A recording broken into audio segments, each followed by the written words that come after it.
मौत डरी थी उसको देखकर, ये खुद मौत का दावा था। धरती को नाज था उस पर, ऐसा शेर शिवाजी का छावा था। छावा, छावा का मतलब समझते हैं आप?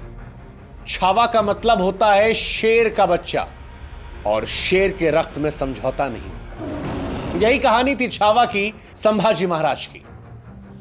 वो संभाजी महाराज जो शेर से लड़ने का दमखम रखते थे, वो संभाजी महाराज जो दहाड़ दे तो दुश्मन मैदान छोड़कर भाग जाया करता था। वो छावा जिनकी तलवार की चमक दुश्मन को रण छोड़ने के लिए मजबूर कर दिया करती थी। वो संभाजी महाराज जो औरंगजेब के कैद में धोखे से फंस तो गए, लेकिन इसके बावजूद अपनी माटी से गद्दारी नहीं की।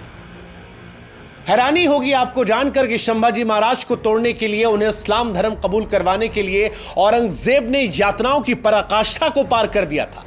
उनके नाखूनों को एक एक करके उखाड़ा गया था, उनकी उंगलियों को एक एक करके काट दिया गया था, उनके जिस्म के एक एक टुकड़े को काटा गया, आंखों में गर्म लोहे की सरिया घुसेड़ दी गई, कटे पर नमक उठाकर शरीर पर रगड़ दिया गया।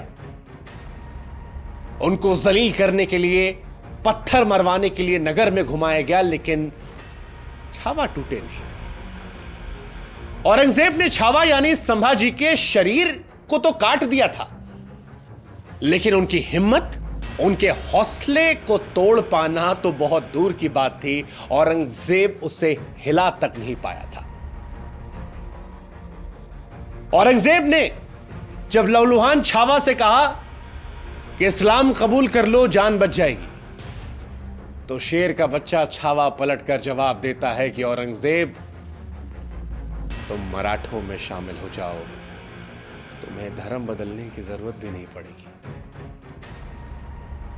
ये थे छावा, संभाजी महाराज। और इसीलिए विकी कौशल की फिल्म छावा सिर्फ एक फिल्म नहीं है, बल्कि शौर्य, बलिदान, अजय पराक्रम की महागाथा है। एक ऐसी महागाथा जिससे देश का एक बड़ा हिस्सा अनजान है, एक ऐसी महागाथा जिसके बारे में कम ही लोग जानते हैं, ऐसी महागाथा जो हमें बताती है कि हमारे देश में स्वराज पाने के लिए हमारे बहादुर वीरों ने कितनी कुर्बानियां दी हैं। ये आपको समझना पड़ेगा, और इस समझने के लिए आपको अपने स्कूल के दिनों में वापस जाना पड़ेगा। एक जमाने में कक्षा 5 में एक किताब आती थी, भारत की महान विभूतियां।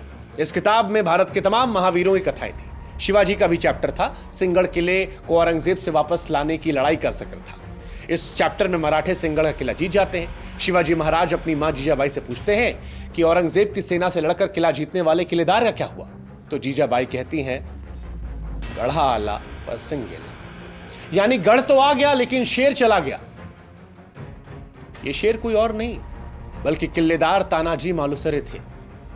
हम में से बड़ी आबादी इनके बारे में तब जान पाई जब अजय देवगन ने फिल्म तानाजी बनाई।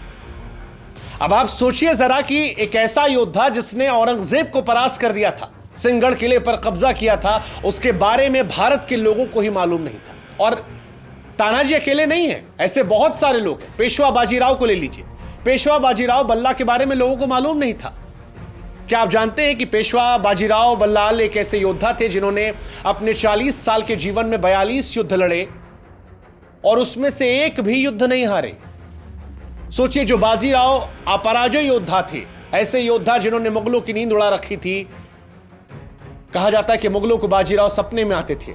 सिर्फ 19-20 साल की उम्र में बाजीराव ने मुगलों के शासन वाली दिल्ली को 3 दिनों तक बंधक बना के रखा था।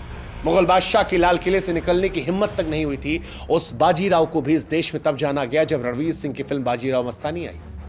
ऐसे बहुत सारे योद्धा हैं जिन इतिहास में या तो जगह नहीं दी गई, या जगह मिली तो उनका प्रचार प्रसार नहीं हुआ, पढ़ाया नहीं गया, और इसीलिए हम सब उनकी वीरता से अनजान हैं।